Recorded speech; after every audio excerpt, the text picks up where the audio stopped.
তো এটা আসবেই। আল্লাহ তাআলা বলছেন, ওয়ালানাবলুওয়ান্নাকুম বিশাইইম মিনাল খাউফি ওয়াল জুই ওয়া নাকসিম মিনাল আমওয়ালি ওয়াল আনফুসি ওয়াস সামারাত। আমি আল্লাহ তাআলা অবশ্যই অবশ্যই তোমাদেরকে পরীক্ষা করব। কি দিয়ে পরীক্ষা করব?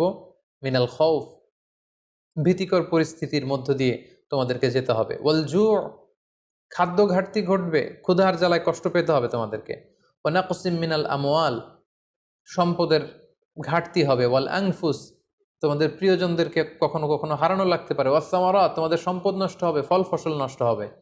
দুর্যোগ আসবে, প্রাকৃতিক দুর্যোগ। এই নানা ধরনের ঝঞ্ঝা বিক্ষুব্ধ পরিস্থিতির মধ্য দিয়ে তোমাকে যেতে হবে, আর আমি তোমাদেরকে পরীক্ষা করবই করব। সো বিশ্বাসীদের জীবনে পরীক্ষা আসা, পরীক্ষা থাকা, ইটস এ মাস্ট। এটা থাকবে। আর পরীক্ষার মধ্য দিয়ে আল্লাহ তাআলা বান্দার সম্মান এবং মর্যাদাকে বাড়ান। আর মনে রাখতে হবে, পরীক্ষা যত বড়, উত্তীর্ণ হতে পারলে এটার পুরস্কারও অনেক বড়।